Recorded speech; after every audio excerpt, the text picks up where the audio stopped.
Welcome in again, everybody, into the forum that brings you the means, the mediums, the highs, the lows, and in-betweens as we break it all down, the post-pay-per-view in this edition of the Predictions League Breakdown for AEW Double or Nothing. Welcome into the discussion. Hello, everybody, and welcome back in here once again to the Superman's brand in collaboration with the PapaGino Network for what is Predictions League's Breakdown. You know what this is, for I'm the Superman of the Simple Brand, the voice of us for grateful for all things professional wrestling. Damn it. And my name is Noah Foster, so thank you all for tuning in. We're live or on demand. Please like to subscribe, comment, and tell a friend. Let your predictions be known in the chat. And if you want to further dictate the conversation, Super Chat, PayPal the Passions. It's truly as simple as that. Good to see Dave Scheffler already in the chat. Well, Gino, we're officially removed from AEW Double or Nothing, and we're a couple hours away from a 3-hour fallout ahead, too. How are you? I'm doing very well, man. I was so high on life and particularly professional wrestling. Damn it. All Monday because of this event. And guys, this is the first time I've watched one of these events start to finish, every second of it, and it did not disappoint. So looking forward to break it down with my man Noah Foster here. Yeah, I always appreciate you, Gino. And of course, I've followed and purchased every AEW pay. I've followed this company since day one when it became a reality at Double or Nothing 2019. It was always that marquee stage where I feel like the biggest things happen, and also you get big time resets. And I think the data and the show itself definitely justify that. It's also one of those things, much like we talked about in the review last night. So yeah, to No DQ and Aaron Riff, it was one of my top 3 pay-per-views ever by this company. And AEW pay-per-views have always been my status quo. And again, we'll talk maybe more about them. We give the major push into wrestling. Following this forum, stay tuned for that, hosted by PapaGino, the PapaGino Network. But yeah, man, as always, without further ado, and shout out to the lovely Courtney, Darren G, Dave Scheffler in the chat. Let's go ahead and get right into it. So for those that don't know, Predictions League Breakdown, of course, is the breakdown, the post-show, analytically and also just wrestling-wise. We look at the results of not only our scores, but everybody's scores in Team No DQ, because there is an all-elite wing of Team No DQ. Not everyone in No DQ is travel lists, despite what people might think of the community. That's a whole different conversation. But nonetheless, Gino and I are part of that league. I am reigning and defending league champion, by the way. And shout out, of course, to the likes of Ashley Vincent, Ashley Reynolds, Kyle Maleta, that have been top tier in the galaxy of the All Elite Fleet for the All Elite League. So let's go ahead and take a look at the full results first, as of course there was 9 matches, and several people actually got perfect, including me. So congratulations to Matthew Holliser. Shout out to the fellow Florida Horseman, of course, the Oof Men, and TJS. Whether or not he is on time or he is professional or unprofessional, that's hindsight. He still got a perfect 9 out of 9. Gino, you were this close, but much like Aaron Rip and others we'll get into, you wanted Mina to succeed, but Athena rose to the occasion. She didn't fall, and it bit you.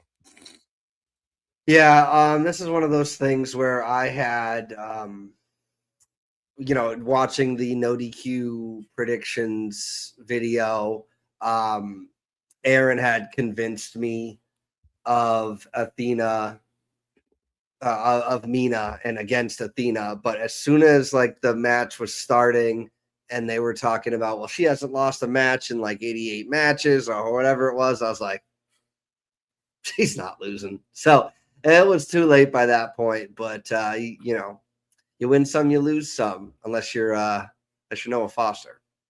Look, I'm not perfect, but all I know is this: everyone calls me all elite because when it comes to AEW pay-per-views, not only do I demonstrate the most passion when I watch along them, I also seem to bring the deepest thoughts in the results that come out of them.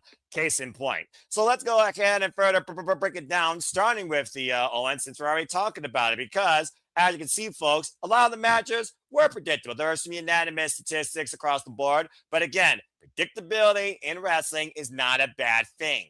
Damn it. Especially if the story makes sense, if the statistics follow trends, or if it becomes what you expected at least, and maybe exceeds that. So let's go ahead and start talking about the Owen. And again, stay tuned for me on the Superman's brand to cover the Owen Hart Foundation tournament in full on my YouTube channel, including tonight with AEW Dynamite and Collision. There will be an Owen Hart Foundation tournament matchup. see who also calls on the fun with me. So, of course, we had 3 matches for the Owen Hart Foundation tournament, 1 with the women, and of course, 2 with the men. I was quite surprised to see that Swerve wasn't unanimous. And I feel like, honestly, we can kind of like wrap up the 2 men matches in one because, in my humble opinion, Gino, I think we're already looking at potentially our finals in this year's tournament at Forbidden Door in a Forbidden Door rematch. And like I said, Athena already beat Mina in a 24-minute belter last year at Double for Dishonor for the Ring of Honor Women's World Championship. However, this wasn't for the RH Women's title. This was for the Owen. Last year, when she came out short against Mercedes Moné, I felt Athena needed a coup,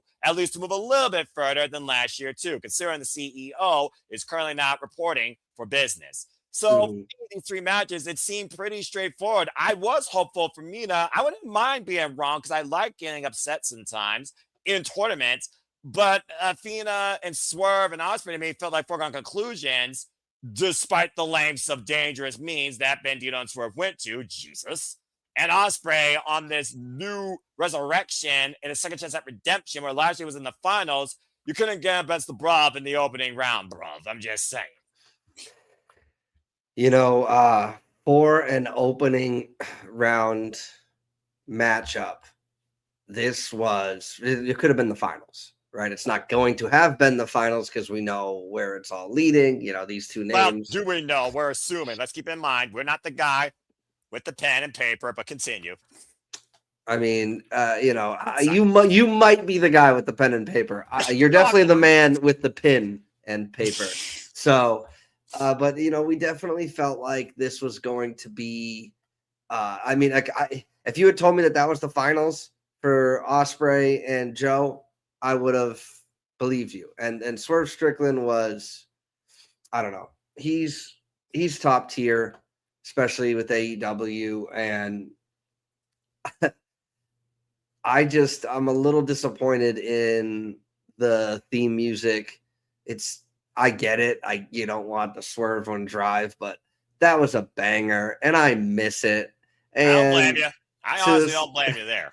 To a certain degree, like, if it ain't broke, don't fix it. But I understand they had to switch his character up a little bit and all those things, but I was quite disappointed in that. I known they had changed his music, but either way, he delivered in the ring, and when he won, it made me feel like I wanted to hear that music again. But Swerve is top tier. Will Ospreay, the things he can do in the ring, it feels otherworldly and in a good way. And Athena, I don't know what her direction necessarily is going to be, but jury is out, bro. She won against Mina. Oh well, that was one of the situations during the pay-per-view that I wasn't super hyped about this match coming into it, for better or for worse. But I also lost that pick, but got the other 2 correct. And my thought process was, again, I don't know enough to know enough. So a smart person knows when they don't know. So I did watch the predictions video, and I went with what I liked from what I heard from that video, and 2 out of 3 ain't bad. Yeah, I mean, and again, with the tournament being both for the men and the women, there's definitely going to be a couple of bracket busters, I think, and some blemishes. As of course, as I said before, the Owen Hart Foundation tournament started this year at Double or Nothing versus culminated last year at Double or Nothing. Samoa Joe was a finalist in the very first. Will Ospreay was a finalist, of course, last year. Athena lost to Mercedes Moné in the preliminaries. And Swerve Strickland, this is his first. And with this hell-bent idea of I need this for the power and glory, it feels like he is a man that will stop at nothing to get back to that former glory, the AEW Men's World Championship. As of course, folks, you can see right now, Athena advanced for the women, still to come in the following matches, yet to be, of course, officially announced when they're going to happen, as well as what wild card will face at Windsor, since Willa Nyga had to vacate both the TBS Championship and her spot due to shoulder injury. Get well soon. And of course, the men, some people might call it a foregone conclusion. I don't know yet, but already Ospreay and Swerve, a Forbidden Door rematch, not regarding the AEW World Championship, but the implications of the challenge for the AEW World Championship at All In, which for Will Ospreay is a dream right now for his country, more so for himself and his family. it does seem like the writing could be told itself. Mark Davis and Jungle Jack Perry will actually be tonight during AEW Dama, and of course, I will be covering that. And Claudio Castagnoli, one of the most recognized names in wrestling tournament histories, has yet to win one. So for Claudio to be a dark horse here, I wouldn't be against it, considering, again, who has the gold, and we'll talk more about that in a little bit. But as far as the Owen matches goes, I thought for what it was a Double or Nothing, the results were straightforward. To the results, though, it was very competitively fought, and I thought it was well fought by all the now eliminated participants that were the challengers. Mina working over Athena's legs, swerving Bandito to hell with your own well-being, and go to the lengths that you think was impossible to man's shoulders. Good grief almighty. And Ospreay employing the flying armbar takeover now versus just going straight smashing your face, but Old Faithful did win the case. I thought was a nice wrinkle against the ultimate Samoan submission machine. That was one of his idols that brought him into the business. Great respectable bouts, but the results, it was hard to argue against what seemed pretty cut and dry for most wrestling fans that have followed it as long as I have. Absolutely. And again, for me, being not new to AEW, but new to giving them an honest shot again, I guess it were, with their pay-per-views. I mean, it delivered, and these matches were a huge part of it. All right. Well, that being said, the Owen, of course, is a great part of AEW's season right now to Forbidden Door. But, of course, there was also a lot more part of the show. Let's go ahead and look at the rest, because basically everything was a championship outside, of course, the utter madness that was Stadium Stampede. Of course, we started off hot, as many people deem, one of the hottest openers in AEW pay-per-view recent memory, with the I Quit match between FTR and Cage and Cope, and there were still some people that thought the top guys would prevail. Of course, their history and trilogies have been kind of 50-50 if you look at DIY and the Briscoes. But honestly, I feel like Cage and Cope putting all their chips in, despite the fact we're now in Las Vegas, it felt like, to me, this was very poetic to be all or nothing, encompassing all the personal elements for Cage and Cope to get this one last championship accolade together as a team. Now 10-time tag team champions, and good Lord almighty, it took everything, including the proverbial kitchen sink. Hello, Spike.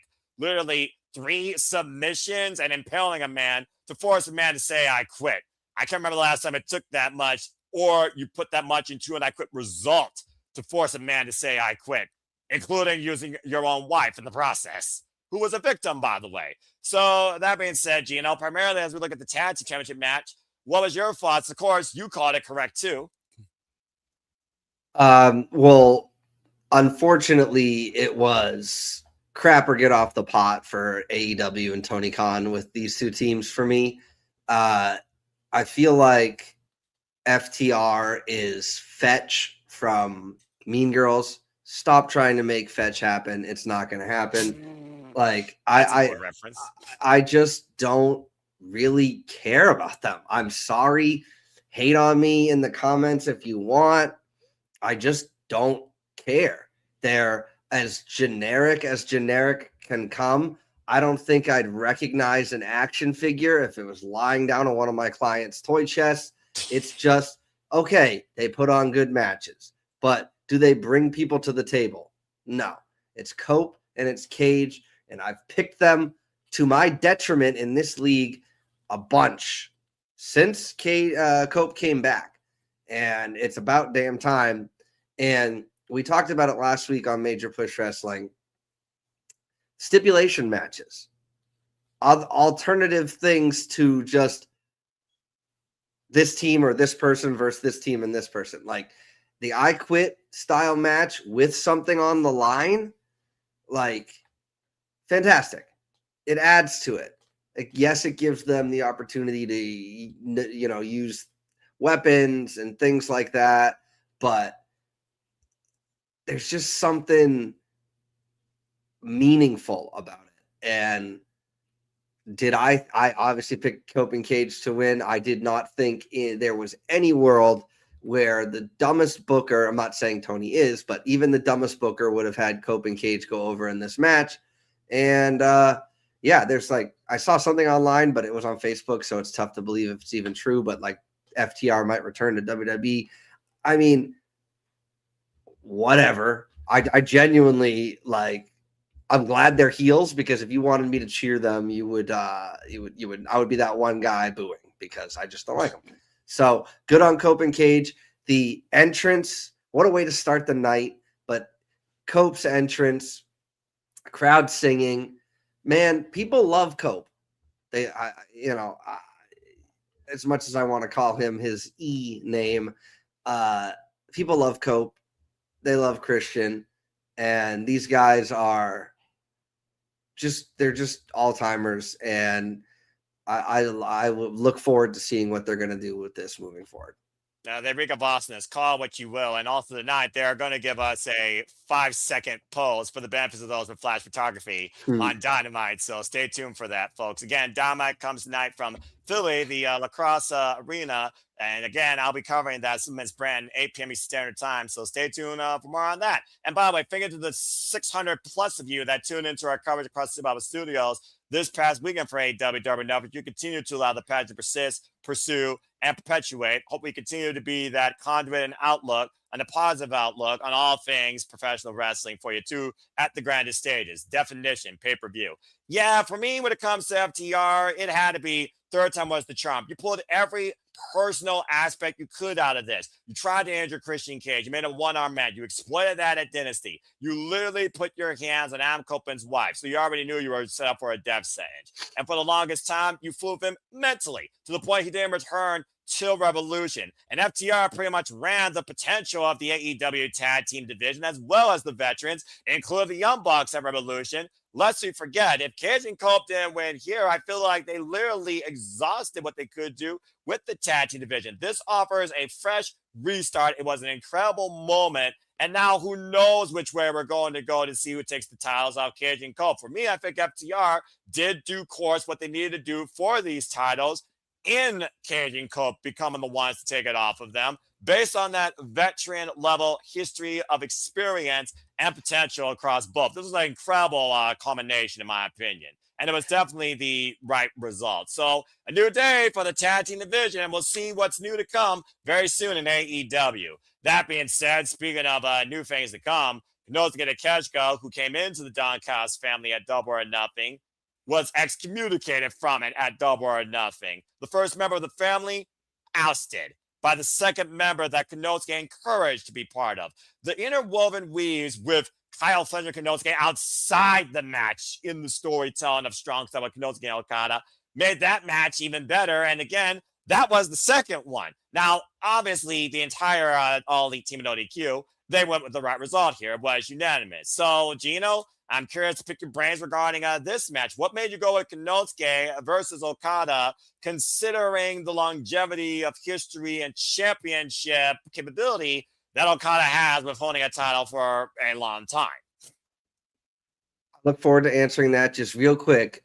Steve-O, Slaughter, and Cass, please let us know somehow, some way, like what made you think that Cope and Cage were retiring? Because I just don't understand. But to answer Noah's question,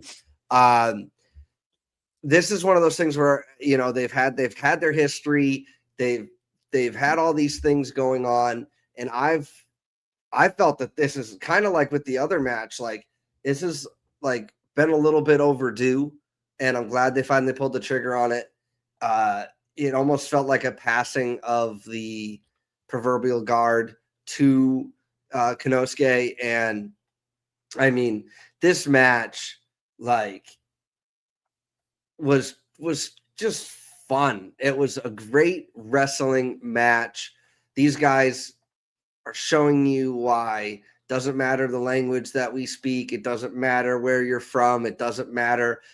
Like Stephanie Vacchier says, wrestling is our first language, and this was wrestling. Damn it. So yes. But I mean, if Okada had won, man, I don't know. It has nothing to do with my prediction. It just felt like it was time. Like, let's build this guy up and see what he's got. Did he need to be excommunicated from the family? No. Don Callis got involved. He was protecting Takeshita in a way with the you're gonna break his neck spot outside and this and that. And I liked this actually. Yeah, I didn't expect that at all. Yeah, and so it does give Okada a little bit of protection in the loss. But I liked the story with we're in the same faction and we're challenging each other because we have beef, but like it's supposed to be all good. Like bell to bell, beef. Outside of that, all good. We'll move forward. Like Don was playing up on commentary. But then we had Fletcher come out and officially kick him out of the group. I mean, to me, maybe I've been watching wrestling too long. No, there's no such thing as watching wrestling for too long. It's a lifelong thing. But I was like, he's gonna turn on him. Like it felt like that. And I was waiting for it. Waiting for it. And they could have not done that, but then why bring him out in the first place? One of the minor nitpicks I have with the show was they still have some work to do with the shot choices and the production value and the sound. And so with this, the shot choices were interesting to me, and I feel like you could feel like it was coming regardless, but I don't know. I just feel like they needed a little bit of improvement with who's doing work in the switchboard in the truck and what shots they're choosing. Same with Cope and his entrance. Like when they were singing, he was doing the thing. Like the guy was like running up to get in position. Like I would love for it to be a little bit more streamlined, but that's nitpicking. But I like all this stuff. What we've talked about, what we're gonna talk about, it's got me so excited to watch Dynamite tonight. And I have not said those words, dare I say, ever. So, like I said, Double or Nothing is always a paradigm shift when it comes to a casual's outlook of AEW versus a continual viewer who sometimes wonders both shows are worth watching. And Dynamite still is the one show I watch live every week thanks to schedule and invested interest. And this was the match that did bring out the passion to make me say that's professional wrestling, damn it. So yeah, with Okada and Konosuke being the second ever singles encounter, but also being the fourth time they've shared the ring together as rivals in capacity, whether it was the Fatal 4-Way at AEW All Out a couple years ago or the Triple Threat at All Out last year when Kazuchika Okada's Continental Championship was on the line during both times. Still, Okada was defending a championship against Konosuke. Konosuke lost both those attempts. First ever singles match, though Konosuke was on the verge of being Okada last year in the Continental Classic, Okada used dubious means to advance, a screwdriver. And it all ties with Kyle Fletcher. Kyle Fletcher and Konosuke, who were the original tag team, Pratashita. And then Okada came into the family. Okada preying on Kyle Fletcher and making Konosuke seem like a young boy, shortchanging him. Talking about Plot Okada, we are champions. We are better, unlike Konosuke, unlike Takeshita. All just the little jabs by Okada's bullying why Don Callis tried to keep the children in line, figured that they'd be better together as a tag team. And Konosuke, he didn't want to necessarily be a player. He wants to be the player, the alpha by verbatim. It literally follows the trends of Will Ospreay and Kenny Omega whenever it comes to somebody using their own brain and their own wisdom and their own intuition versus Don Callis' dictation. As soon as you screw Don Callis screws you. The only difference was this time it wasn't a screwdriver. It was a Protostar brain buster and a championship to the face. To me, this sets up so much more considering that Kyle Fletcher has 2 victories over Okada already in singles action and both grabbed the title. But Okada, he let it go for right now. Maybe he wants a richer prize. Just saying. He was supposed to challenge for it, but family business. And of course, Kyle Fletcher and Konosuke, the first time they shared a match together singles-wise, it led to the start of the Don Callis family, with Kyle Fletcher joining Konosuke under Don Callis' wing before betraying Will Ospreay and then officially becoming part of the family. And then the Protostar was created when he shaved his head. The interwoven weaves of Konosuke and Okada from a strong style standpoint dictated to me in the show called Double or Nothing. And there was a singles encounter. Konosuke had to be the guy that came out stronger on the other side. Now, whether or not it was character development and or championship obtainment, one had to happen at least. I'm so damn glad both happened because Konosuke, he truly does have that potential to be a top guy now all on his own because the fans have literally seen that growth in him and they buy into it and believe it. We already know how incredible he's in the ring. As far as what's next, the aftermath, Konosuke, Kyle Fletcher, Konosuke Okada, Kyle Fletcher, Konosuke and Don Callis. There is so much more epilogue now with Konosuke being excommunicated from the family and holding this championship versus him just playing nice in victory or defeat. It had to go Konosuke's way during that match, regardless for me. 100%. Excuse me, 100%. You know, you're absolutely right with all of that, and you've got the history, and you know how where it potentially could be going, and we'll see what happens again. Hopefully, as soon as tonight. I don't know if they pay off things on the next show. Hopefully. Burn. Now speaking of a slow burn, we had the AEW Continental Championship match. Oh yeah. I just want to say, by the way, respecting technical wrestling because all WWE would do was literally play a vacuum because I knew this was going to be a mat clinic. I didn't think it was going to be that deep of a mat clinic. To the point, he tapped him out. Continue. Right. But the no time limit situation to me is like, well, duh, like there shouldn't be a time limit. And I watched Dynamite, at least the second hour of Dynamite. Do you understand how the Continental Championship works, Gino? I just want to ask that real quick. I'm unfamiliar with how that works, but I just wanted to say that, like, okay, if WWE did some type of time limit thing and events were ending in draws because of that, I think there would be a lot of hate for that.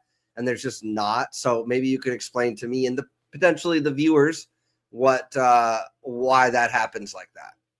Well, this is actually the second time, if you remember what happened at Revolution, that also led to Jon Moxley testing his mental without the clock being a factor. But continue your thoughts. Why did you pick, of course, Jon Moxley to retain the Continental Championship, now being retained since the end of December when he won against Okada in the Continental Classic? Walter, you bloody fool. You're going to hear this a lot with me, especially in regards to AEW, at least until I am seasoned with the product. And I just don't like Kyle O'Reilly. I also think he's generic. I also think, yeah, he's a great wrestler. Okay, cool. But like, since when did that become the bar to overcome? No, like, more needs to kind of go into it. Moxley's got the story, but it felt like after Dynamite that O'Reilly would have been the one to go over. But I was watching the predictions video, and there's no way that Moxley's losing 3 times to him. So I went with Moxley. I like Moxley, especially when he shows that he doesn't need color and need all this extra stuff to get himself over. Like, solid quality wrestling match. And by God, I know that maybe my co-host here isn't a big fan of entrances, especially if they take too long. But my God, what a spectacular entrance that was, walking down. Like, it was giving me old school Kane vibes, Boiler Room, brawl stuff, WWF No Mercy. Like, I loved it. And I know you would like that aesthetic. Yeah, like I just was vibing that, and I was like, bro, like this is the type of thing I again, to talk about the sound improvements that they can make. I still can barely hear any of the music. That's just me. Maybe it's my ears. Maybe it's my device. I don't know. But I would like the music to be heard. It almost feels like they're not letting the music play through the production screen, and they're just picking it up with the microphones in the arena. Maybe that's why it doesn't sound as crisp and clear. But I would like the music to be heard, because that's what the crowd is hearing live, and that's what they're reacting to. So I would also like the ability to do that at home. But I digress. Jon Moxley, he's one of the best things that AEW has going. Say what you want about the Death Rider storyline. I'm not somebody who hates on it and wants them all to break up and this and that and the other thing. Yeah, that ain't happening. Yeah, it's been a little wishy-washy. Is he a heel? Is he a face? Is he whatever? He's Jon Moxley. He wrestles like a heel, but people like him. Like, so we'll have to see where this goes. But I still feel like there's a lot of mileage with that. And Kyle O'Reilly, again, nothing against him. If I remember correctly, he was part of the Undisputed Era and stuff like that. That's correct. None of those guys really did it for me. For one reason or another, I don't want to be bashing people, but they just don't do it for me. And Moxley, it's a badass, tough son of a gun, and it's gonna take something. He's gonna have to have a different direction to be heading before I see him losing this title. I like the fact you put that as the finale of your dictation, which had a lot of truth and merit. First off, he's the vigilante. He is that dark knight in the light. Whether yin or yang, Jon Moxley is the constant. I'll say it once. I'll say it ad nauseum. Double or Nothing 2019, coming after that main event, introducing the paradigm shift, the wrestler's history to what Jon Moxley could be for All Elite Wrestling. Who knew he'd be the most constant worker in the entire company's history? Four-time AEW World Champion. That being said, the Continental Championship is truly defined by wrestling, Gino. It is 20 minutes time limit in every match, eliminators included, and all seconds are banned from ringside or they're fired. But Jon Moxley has been pushed to that point where he wants to find a way to win. He doesn't want time to force that question not to be answered. This is the second time in Continental Championship history, only under Jon Moxley instituting as the third Continental Champion, to allow this match to be for the championship without a time limit because he wanted to see, can he find a way to win? He did it against Konosuke Revolution. Now he's done it against Kyle O'Reilly. But in this case, it came down to, can I make this man tap out? Both men going after each other, and goes in that one round kick to the bar was kind of Kyle O'Reilly's undoing for most of this match. And Jon Moxley, again, faking Kyle O'Reilly for pushing him to find that in himself, to find that sort of aspect of him, to find that win. And he did. Mutual respect. For me, though, it goes like this, much like what you said, with Jon Moxley being a guy testing himself every day to day to only try and be here for tomorrow, to exceed more than today. The Continental Championship fits him so much to a T. Not to mention, it sharpens and shapes anybody he's in the ring with. Shelton Benjamin, 19 minutes, 55 seconds. Josh Alexander, El Clone, Hologram, Rock Hard Juice Robinson, Inevitable Azos, and it has been a showcase to test the wrestling merit of anybody that dares wants to try and surpass him on the AEW roster, much like the Death Rider work ethic. Work harder than us. Prove to us this is more than just fun and games for you, that this is a business, that you treat it seriously. That's the whole reason Jon Moxley went into this Death Rider MO in the first place, and everyone else that followed along with him decided to go along with it. And you see, whether you agree or not with the dynamic and the presentation, they are the constants, period. So for me, Jon Moxley is the constant right now to hold this championship that truly tests a wrestler's mentality and physical capability until someone proves him otherwise. For all I know, he might hold on until this year's Continental Classic. For me, though, with Kyle O'Reilly, much like I look at Adam Cole being the ace of the Undisputed Era, Kyle O'Reilly is a guy that truly is showcased for what he does on the map. But there's a certain place in wrestling where that works, and a lot of places where it doesn't. Hello, Deonna Purrazzo, who's far more than capable of what they're using her for. That's a whole different conversation. Long may she fucking reign. But for me, this proved Kyle O'Reilly at his best against somebody that has shaped him so hard to push him to that next moment that people bought into him since he tapped out to him back at Blood and Guts and tapped at him at Full Gear. For me, it was third time's the charm. Double or Nothing, you're looking at just singles wide or looking at the match from Wednesday. I had to go with Jon Moxley here. And then Kyle, I don't think's hurt, because at the end of the day, respect still earned with both. And he also is still, by the way, 1/3 of the AEW Trios champions. The decision for me was a foregone conclusion. It was a matter of how Jon Moxley got to it. And the fact he got to it via submission speaks a lot against Kyle O'Reilly, the guy that tapped him out 2 times on the verge of 3 times, if it wasn't for the time limit Wednesday a couple weeks ago. And the Continental Championship again, 20-minute time limit, no seconds left, ringside, they're fired. Truly comes down to, can you last the clock or can you beat the wrestler?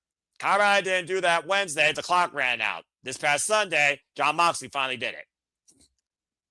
Yes, he did. And, to speak to that point, right? Like the story there is there. Like one of the sometimes the story just comes down to a wrestler testing their own capability. It doesn't have to be something cinematic or a B-rated Rotten Tomatoes level or over cinematography type nonsense. Like Bryan Danielson once said, like Samoa Joe has said, sometimes the story of wrestling is truly told inside the ring between the bells. And Jon Moxley even said that on Close of an Apricot, because You dictate everything that's inside there. You don't necessarily foretell the result. Absolutely. And so that brings us now to the Fatal 4-Way. I love this shit. Another Fatal 4-Way for the AEW Women's World Championship. Everybody was unanimous with, I know she's saying herself Tekla, but I'm going to say Thekla, and we'll go from there. But, it seems like this is one of those situations where you're taking an exam and two of the answers on there are just there to fill up the multiple choice. And so to me, it was between two. And what was your second? Oh God, I'm forgetting her name, dude. You put me on the spot. There's a reason why. Chris Statlander or Jamie Hayter? Yeah, it was Sheeta. And that was who I was going to go second. There's a reason why I didn't say the name. It's because I had forgotten who the second one is. So I was trying to skirt around that. Noah holding me accountable. We love accountability. Accountability here is serious in data, brother. Come on now. Yes, sir. Yes, sir. But it was Thekla. I thought maybe there's a chance, but if they're going to take the strap off her and give it to Sheeta, it's probably going to be in a one-on-one bout to really showcase her. That's how I would do it with a world championship. What about you, Noah? Why Thekla? Well, like I said, this was a beautiful Double or Nothing intersection of Double or Nothing history and championship caliber talent. All three of the women, former AEW Women's World Champions with Double or Nothing history. Chris Statlander won the TBS Championship, returning from injury at Double or Nothing, and has also won the AEW Women's World Championship in her only run in Fatal 4-Way last year at All Out, pinning the champion. She has probably the most Fatal 4-Way history in AEW, honestly, championship or not. Jamie Hayter, who came as AEW Women's World Champion, but was also on injury, still lost, though, due to an outcast attack at Double a few years ago and was looking to recapture. Hikaru Shida won in front of nobody. Against Nyla Rose at Double or Nothing 2020. Thekla has pinfall wins, dubious wins against Jamie Hayter, and extreme wins against Chris Statlander in a strap match and 2 out of 3 falls match. No prior history with Thekla or Hikaru Shida. Shida coming back, looking to rekindle that history, maybe using Chris Statlander as a catapult, forming this tag team out of circumstance for her own selfish gain, and there's been trepidation. It finally came ahead here in my typical formula. Buffer, fall person, continuation. The continuation here in this match was always going to be a Hikaru Shida and Chris Statlander because they are not a team. I'm just going to call it what it is. And tonight, I get to see them destroy each other in a lights-out Philly street fight. Let's fucking go. Jamie Hayter, I think this brawling bird has a different future to go home to Wembley Stadium alongside a different bruv that very well could be the downfall of a Divine Dominion. Maybe some foreshadowing, just saying. But for me, I didn't see Jamie Hayter winning the title back right now, and I'm a hater for life. Been a hater since I saw her at Pro Wrestling Eve. But Thekla, who just came in after Double or Nothing last year, clocking Jamie Hayter that Wednesday night Dynamite, coming close, if not just surpassing 1 year of AEW career, truly has shown how much he has grown and led and influenced this division to be much more fucking violent, and I love it. For me, I feel that had to continue. I also look at the growth of Julia Hart and Sky Blue underneath her mentorship. If the Triangle of Madness, the only women's faction right now in AEW, is still going to have any credit to themselves outside trios, matches, and mist, Thekla still needs to be the front runner holding the AEW Women's World Championship. So looking at Thekla, Sky Blue, and Julia as a whole, and the future of the other three, I had to go with Thekla here. And the beauty of this match, every woman had a chance to pin the champ or pin each other in some capacity and somehow screw each other out of it. Stereo sequences of unique alliances and offense, rivalries rekindled. It was a very well-fought, well-portrayed Fatal 4-Way where the undoing of Chris Statlander's run once again was her undoing here in her crowning as Thekla pinned Stat. Thanks to Sheeta clocking her with a kendo stick. But you had to go with Thekla here, looking at right now the direction of the AEW Women's Division. 100% again. And, we've got 2 matches left. And I mean, was one really a match or was it just a fun? I mean, come on now, let's be real here. One of those things where I'm really unsure. I honestly don't even remember how the finish ended. I just know that I had a freaking blast. Then let's talk about it. Let's talk about it. Yeah. So Stadium Stampede. Good Lord Almighty. What an absolute treasure of a good time. I found myself wondering, like, what are the other people doing in front of the crowd when we're watching backstage? Like, are they just sitting there like the Royal Rumble or what's going on? But it was so much fun. And, you know, Shelton Benjamin for his age, Bobby Lashley, like Bobby They haven't Lashley lost a to single me, step. They look better than ever. They almost look like they're so athletic and like Bobby's so athletic and Shelton has gotten so big that they almost look very similar. Like I was like trying to figure out which one was which in the moment, but like Bobby Lashley's like this Brock Lesnar-esque character. So having him involved in this, I was just thinking like this is what would happen if Brock Lesnar was involved in a match like this. And I was just, dude, my mind was just like being fantastical with all the things that I was seeing. And like, people want to hate on Ricochet, bro. Miss me with that hate because Ricochet does his job and what he's asked to do. He gets people to hate him. Everybody came out to Jericho's theme song, but we want to talk about theme songs for a second, man. I really like Jungle Jack Perry's theme song, man. I would have loved to see the crowd like that's the stuff, man. You see the smile on my face. Like I like entrances. I like entrance themes. That's why I want to be able to hear them. That's why I don't want the good ones being taken away. Holy cow, somebody needs to be fired for what they did to Ethan Page. My boy's theme song. Don't get me started on that. You're going to get my sleeves rolled. I'll be real with you, Gino. You want to know what real Superman is? When I took the glasses off and I chastised without any censorship, something that pisses me off. And Seafall, not Seafalls, they were actually good. Def Rebel is this close to the top of the Empire State Building for me chastising the entire music production of WWE. But that's neither here nor there. Continue. Like you guys continue what you do, by the way. You're actually doing a pretty damn good job. Continue. But play it louder, AEW. Continue. Yeah, I just wish it was like a little bit louder so I can hear it, and maybe the announcers weren't talking over it all. But like I get it, you got to build the matchup, you got to set it up. But this is that old school pay-per-view model where they're actually letting the video package do the build for you. And I was packages, by the way, on both sides. Wow. I was loving them. That whole like freeze frame cartoon aesthetic that they were doing. I wasn't a big fan of song. Yeah, I wasn't a big fan of Kenny Omega choking on the cigar smoke. Nothing makes a guy look less intimidating than not being able to smoke a cigar. Especially you don't do it to begin with. I mean, I'm just saying. Yeah, but I mean, maybe something could have been done like either way. Like the tennis ball, I didn't realize they were in a tennis arena, so that makes sense. I was like, what's up with the tennis ball? Whatever. It's still cool. Dude, I was just watching the product and enjoying myself. You know what? Fair enough. I'm not getting on your case about a geography lesson, but that's the beauty of AEW. They do unique venues. Continue. But yeah, dude, with the tennis arena. You know what? We usually have a word of the day, but most of the time we say it a lot. But unique is exactly what this pay-per-view felt like. The day is unique.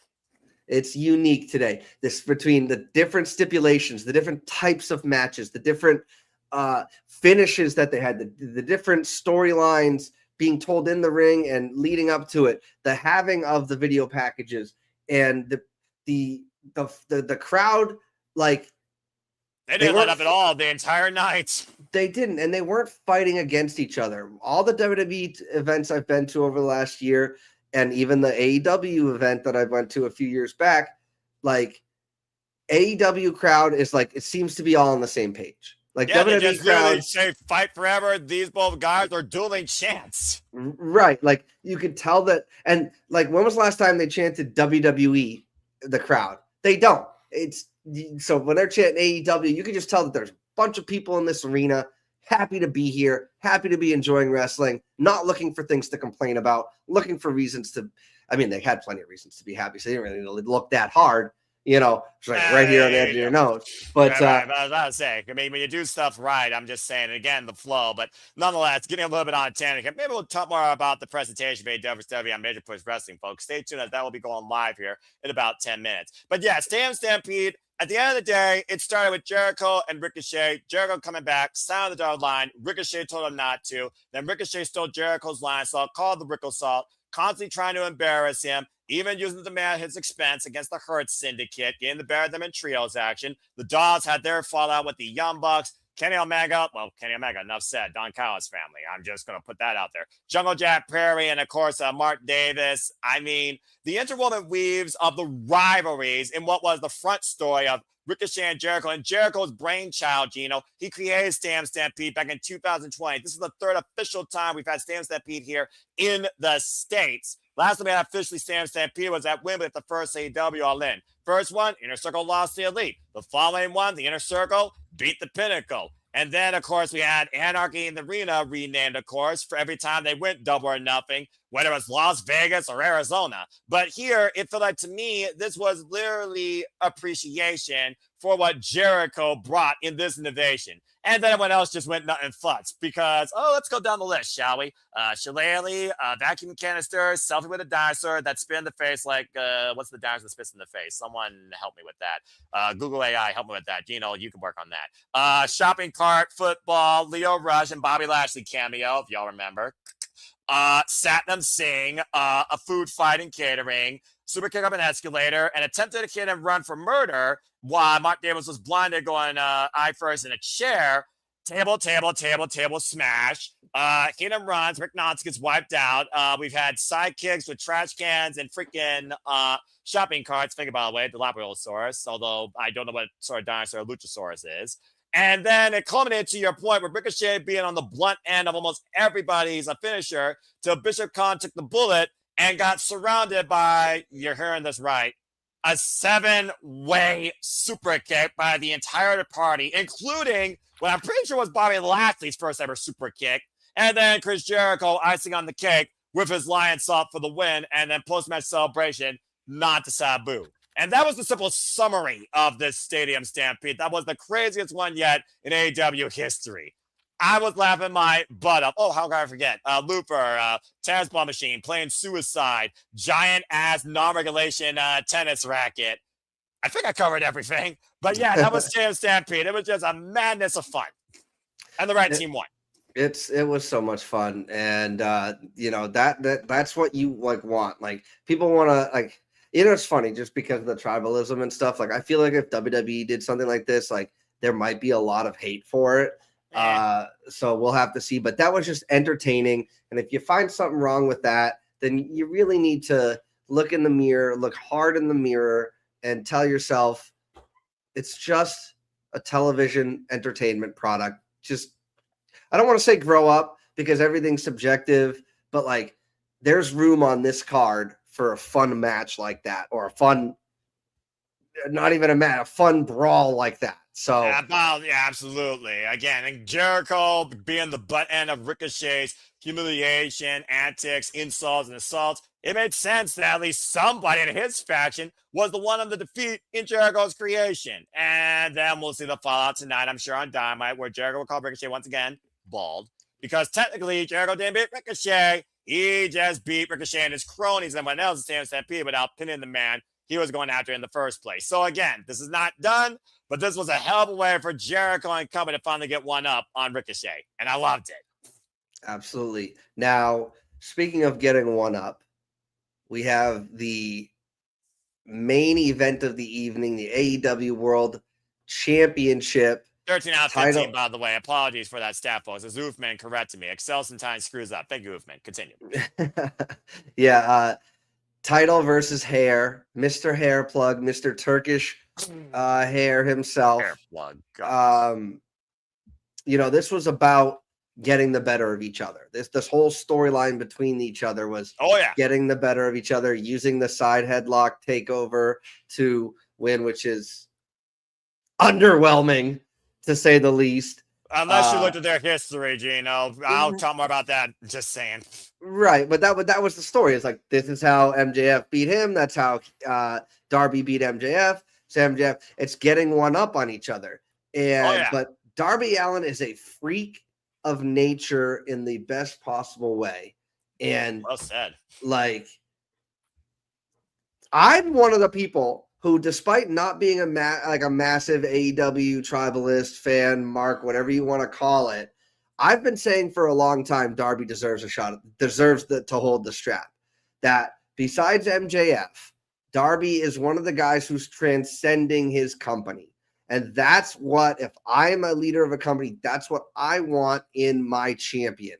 Somebody who is doing things that draw attention from outside the company in a positive way. Notice how I said positive way. There's nothing more positive than summiting Mount Everest and making it back down alive.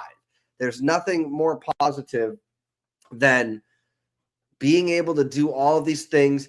When he's talking on CVV about like, hey man, I don't really think about me getting hurt. I just do it. I do it for me, not for the crowd, not for anybody else. I'm doing this stuff because I'm having fun doing it. Like living in the moment.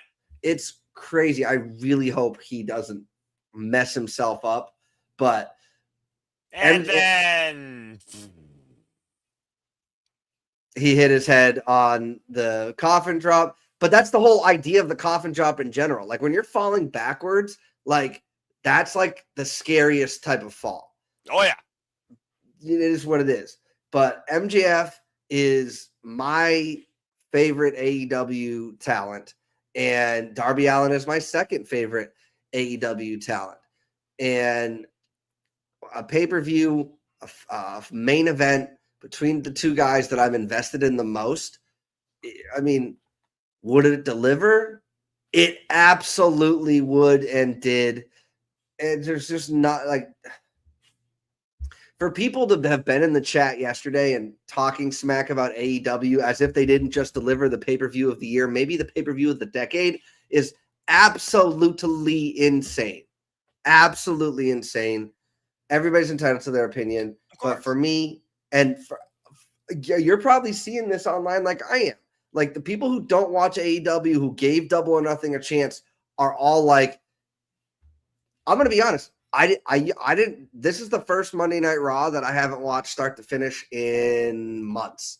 I didn't have the time necessarily to finish it, but I'm not like going back today while I had time at work and watching that. I didn't even see the Roman Reigns and Jacob Fatu segment. Like AEW got me so hyped for them that I wasn't even watching my main squeeze stuff. Like that speaks volumes. I picked MJF because there ain't no way he was cutting his hair. Maybe he goes bald and then his hair gets the opportunity to grow back, yada, yada, yada. But the story, the non-existent storyline for those that are WWE purists that don't like AEW is that Darby Allin was been busting his ass, working himself to the bone, night in and night out on every show, and he was just exhausted.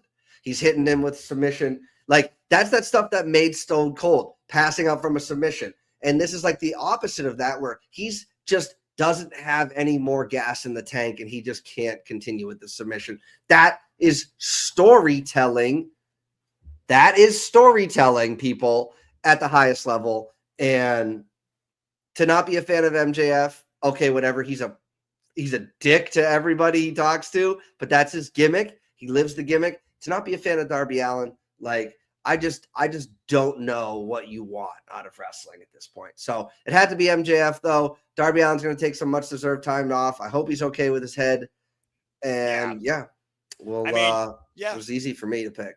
I feel like it was easy for a lot of people because Darby Allin went on an unprecedented run of 7 insane World Championship matches week by week by week in less than 50 days. As again, he was living the moment, said he was going to go until the wheels fall off. Why this was Darby Allin and MJF's third ever singles match in AEW, fourth ever in their actual respective careers, prior to even AEW, that one match. It was one of those things where it came down to an insult that I'm a better wrestler than you. I can beat you with a headlock takeover. Took a Dynamite Diamond Ring and a headlock takeover. He did at that Full Gear that year, 2021. Look at the fatal 4-way that was made at Double or Nothing when MJF was the champion.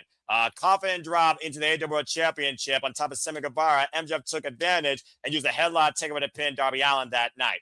At being brave at the Darby Allin says, I got nothing left before God except holding their AEW World Championship. He took a shot against MJF, who was apoplectic, didn't want to give it. And what did Darby Allin do? Pull a pairs of the Devil's Playbook. Low blow, headlock takeover. He won in 2 minutes and 15 seconds and gave us this unprecedented month run. And the nod to Mick Foley, when you think about Mick Foley versus The Rock, Mick Foley was the weirdo, the one that won the championship, that should have never won it in the first place. And that was just for a ratings bump.